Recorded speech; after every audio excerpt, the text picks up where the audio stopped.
Section 1. You will hear an agent calling from Farrelly Mutual about the recent homeowner's insurance inquiry. First, you have some time to look at questions 1 to 6.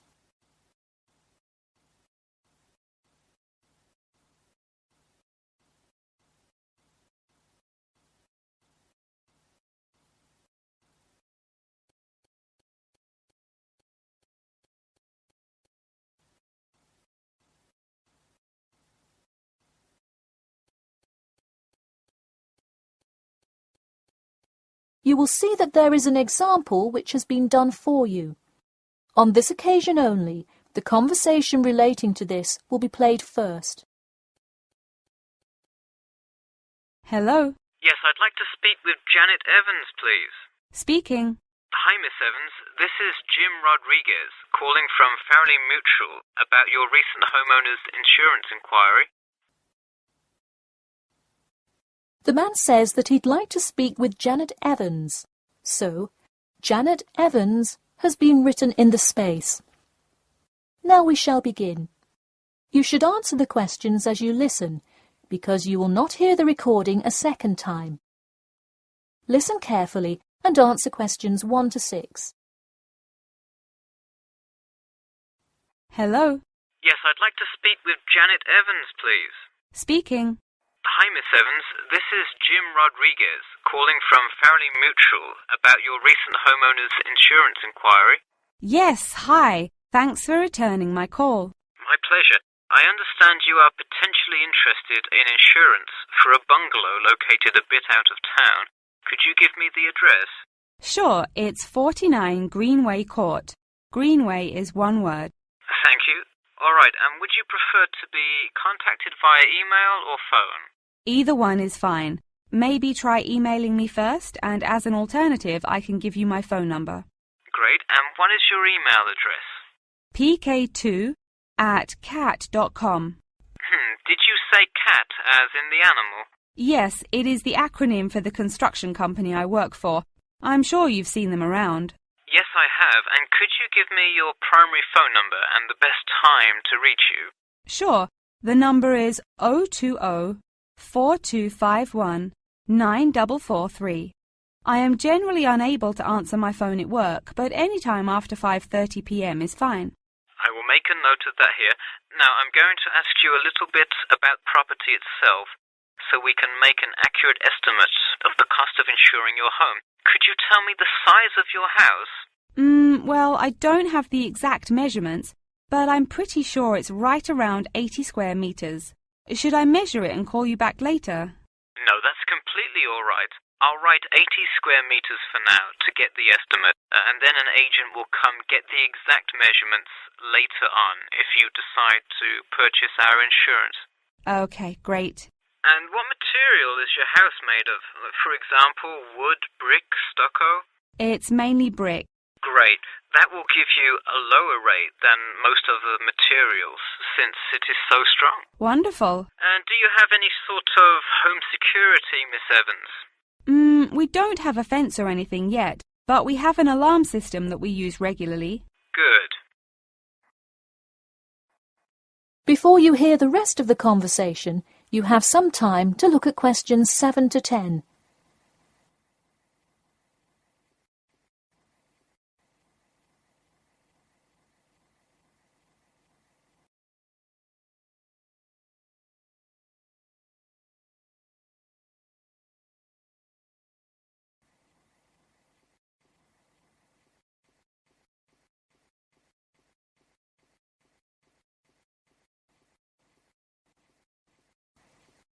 Now listen and answer questions 7 to 10. Now I'll go through a number of things we offer coverage for, and I'd like you to tell me which items you want your policy to cover. Okay. We'll start with the building itself first. Would you like us to cover incidental damage to the structure to your house? Absolutely. Splendid. And the contents inside your house? We usually cover all items with an appraised value of about £200. Would you like us to cover theft and damage beyond natural wear and tear? I will let you know that the second option here will come with a considerable increase in your rates. I think I'd just like the contents of the house to be covered against theft then. All right, and would you like any other insurance? Fire, flood, etc.? Yes, I definitely want flood coverage. It rains a lot here and the drainage system in the area is not the greatest. Okay, I am calculating your quotation now. It will just take a second. It looks like your annual insurance rate will be £148.30. Thanks, that seems somewhat reasonable. I would like to take some time to think about it. How long does it take to begin receiving coverage after signing up? It depends on the time of year. It can take anywhere from 2 to 6 weeks. I would say if you sign up by July the 1st, you could start your coverage by August the 1st. I see. Okay, thanks for your help. Should I call you back at this number when I have made my decision? Yes, please. And so that we can look up your account faster, I'll give you a reference number that you should provide when calling. Ready? Yep. It's TR278Q. Got it. Thanks. Thank you, and have a nice day. That is the end of section 1. You now have half a minute to check your answers.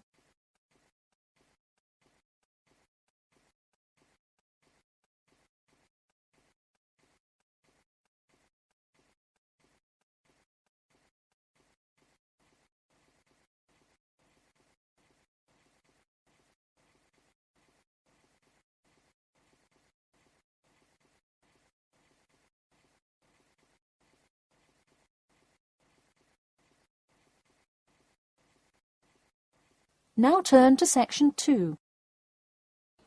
Section 2. You will hear a talk about a pool and outdoor venue created by some people. First, you have some time to look at questions 11 to 14.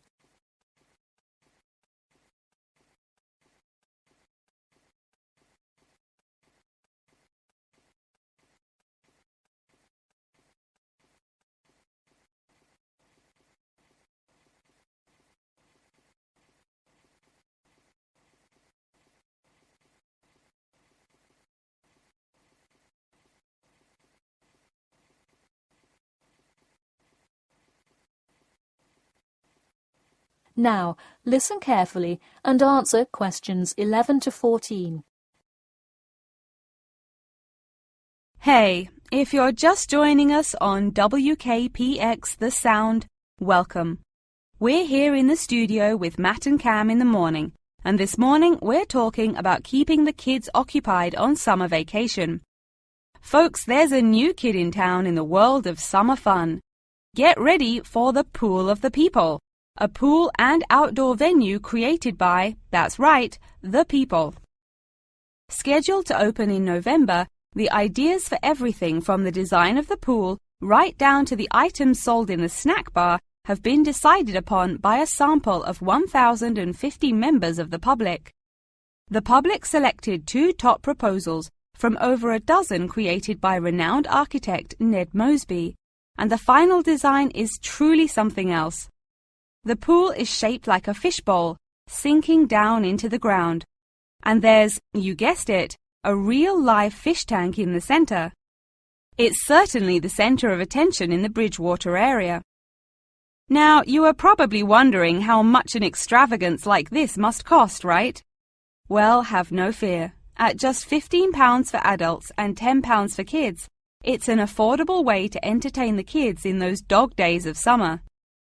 The only problem now is the possibility that it will in fact become too popular. The pool is only so large, so swarms of people coming to enjoy it may cause quite a crowd in its first summer of opening. There will be an opening party for a select audience, and in line with the pool's mission, the people have decided on all the arrangements. They collectively decided on actress Rebel Wilson to host in the festivities scheduled for later this month, and even dictated the playlist by ranking their top 10 songs from a list of hundreds. There is some discrepancy, however, on the sculpture design for the foyer at the entrance. The people elected a jellyfish sculpture to greet entering visitors, but given last week's vicious attack by a box jellyfish on a local youth, coordinators fear it will bring too much fear to patrons. Before you hear the rest of the talk, you have some time to look at questions 15 to 20.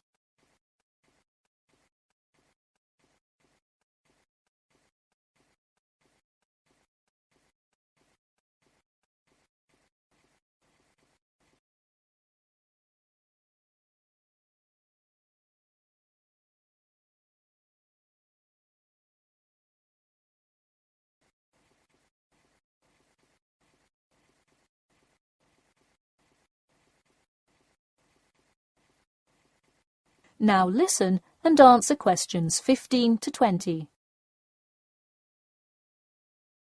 The theme of the clubhouse is set to be International Waters, with a different section representing each continent, designed by the legendary local artist Roberta Annuzzi.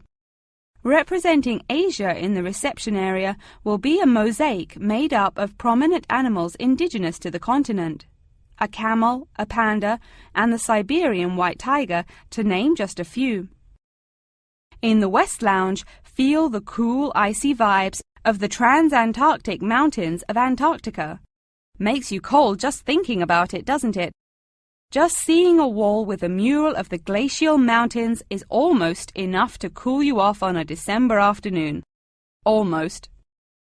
Why not make the trip to the pool a social studies lesson at the same time?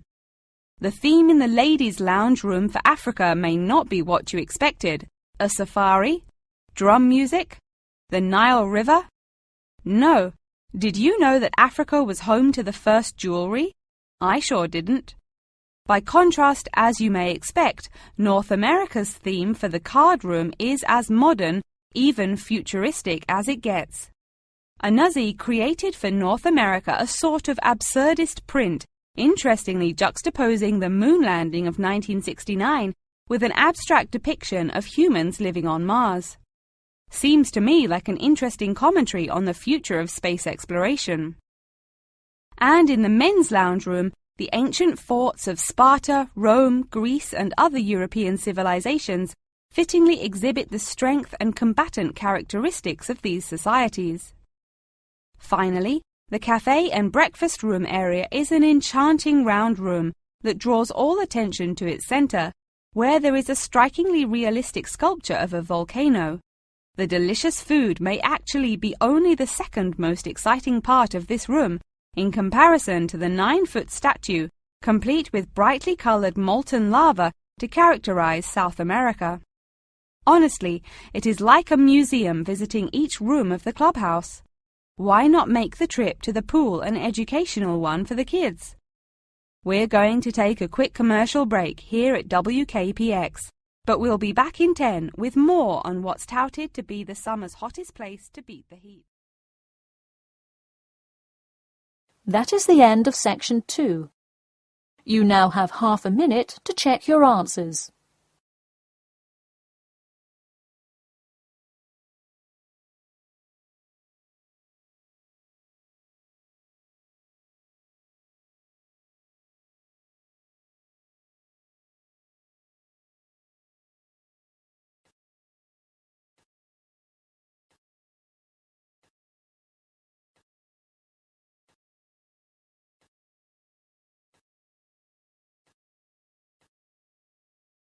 Now turn to section 3.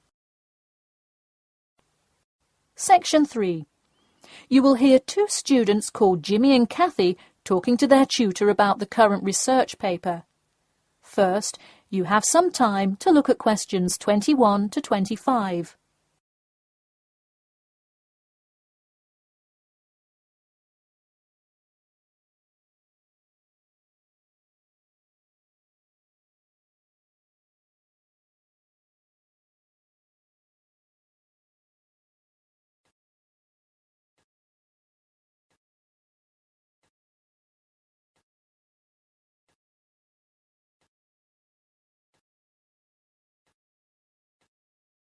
Now, listen carefully and answer questions 21 to 25. Before we start, Jimmy and Kathy, thanks for coming in today to talk about your current research paper. Well, I will also give you some suggestions for your future presentation later. That's great. OK, I've read the introductory chapter, and so far I like where you're going with your research, you two. Thanks. What did you think of the procedure section? I haven't got there yet. I'll get to that and the results and discussion section in a bit.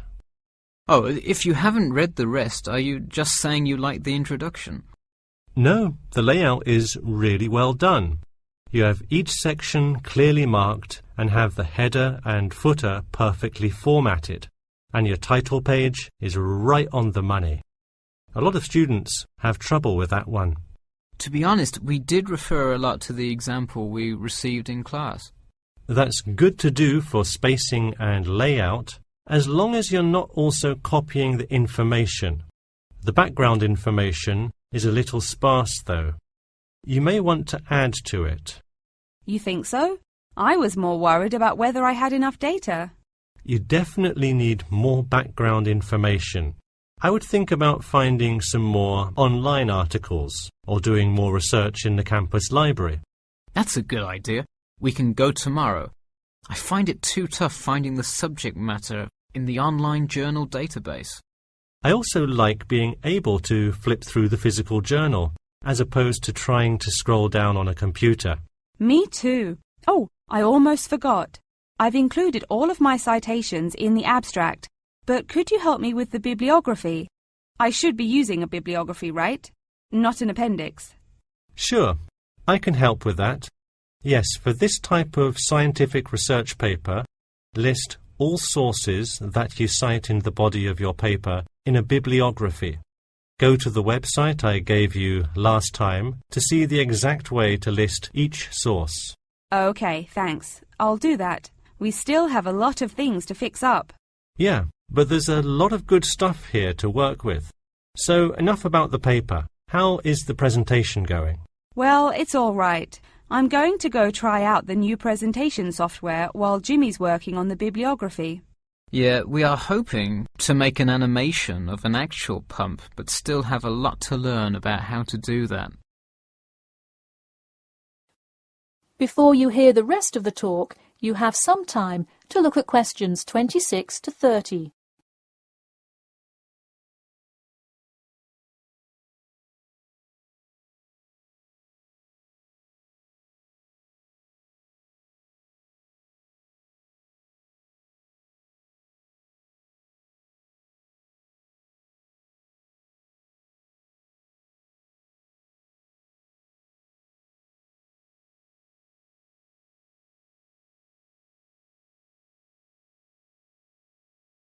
Now, listen carefully and answer questions 26 to 30.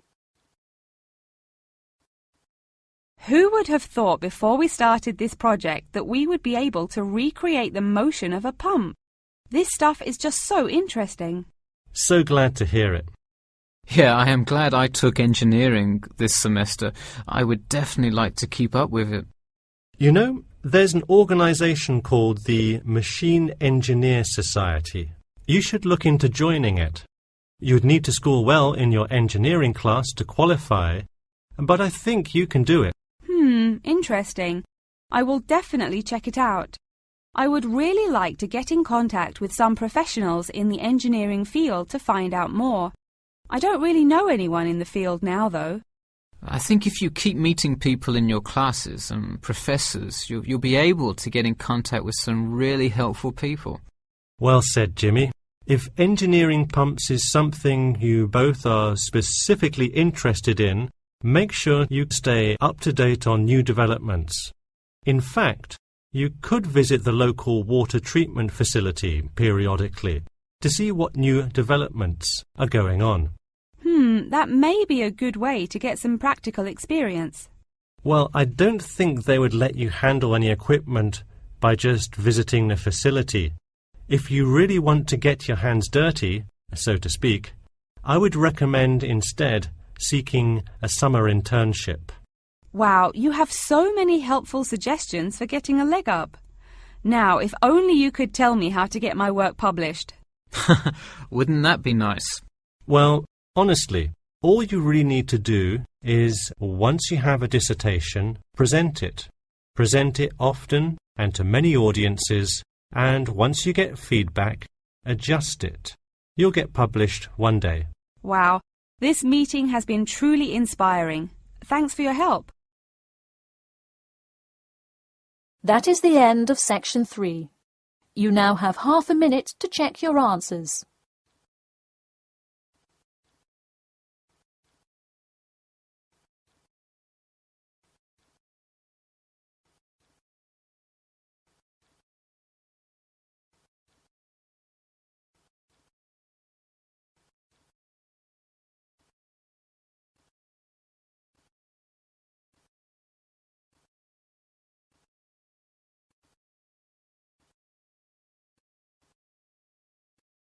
Now turn to section 4.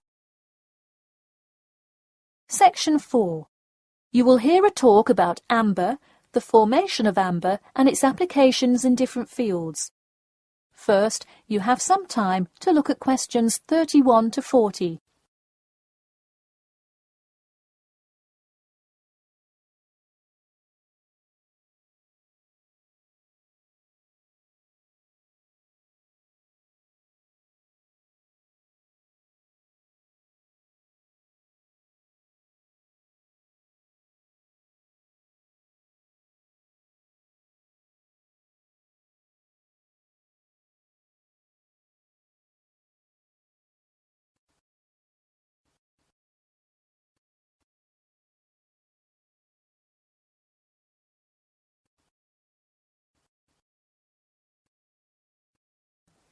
Now, listen carefully and answer questions 31 to 40.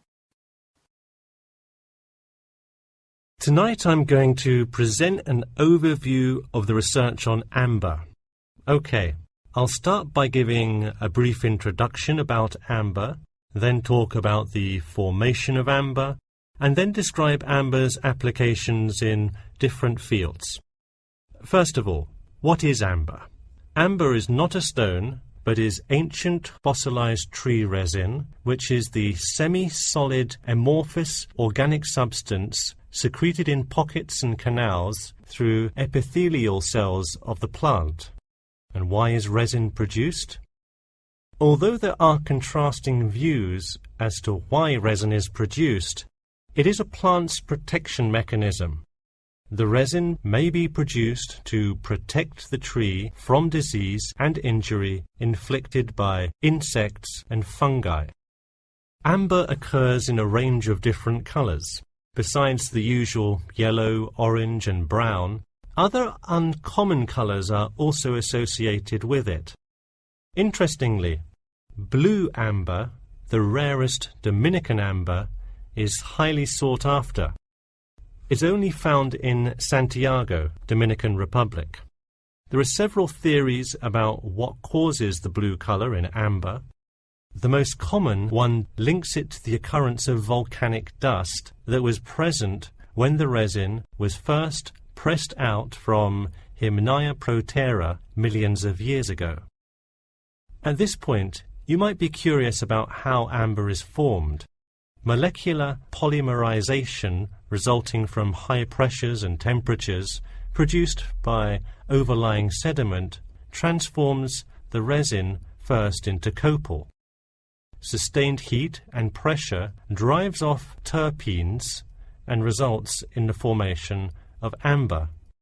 Copal, that I've just mentioned, is also a tree resin, but it hasn't fully fossilized to amber. More generally, the term copal describes resinous substances in an intermediate stage of polymerization and hardening between gummier resins and amber.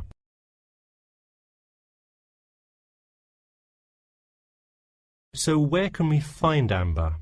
It can be found on seashores. The main producer worldwide is Russia.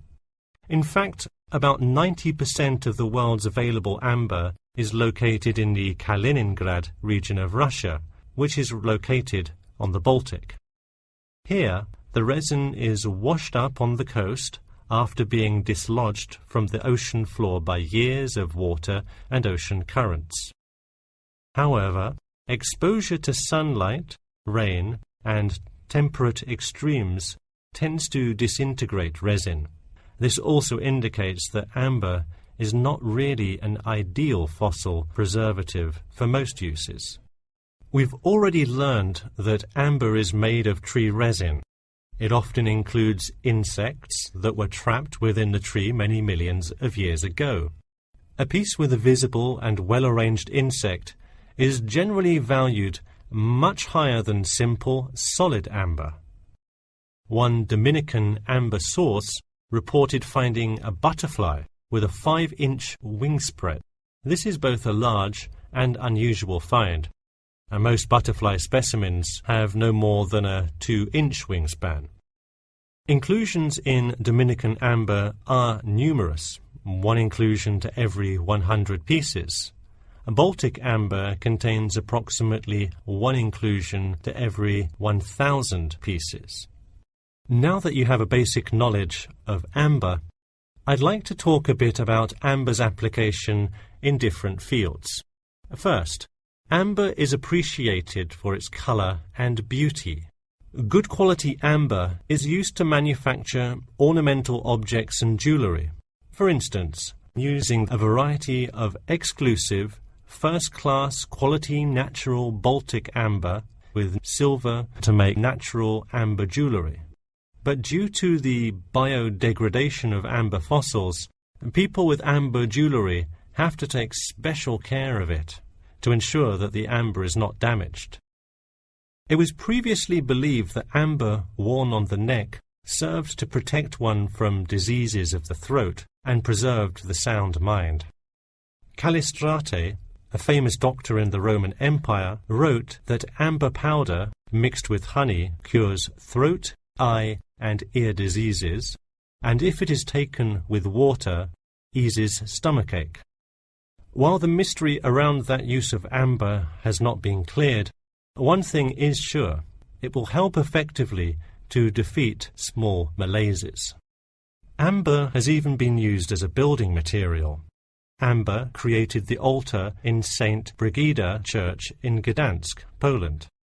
In St. Petersburg, Russia, the walls of the famous Amber Room were lined with intricate carvings and inlaid designs. This palace room is being reconstructed from photographs and can be visited at the Catherine Palace, located in the town of Tsarskoye Selo. And finally, the fourth use of amber is that... That is the end of section 4. You now have half a minute to check your answers.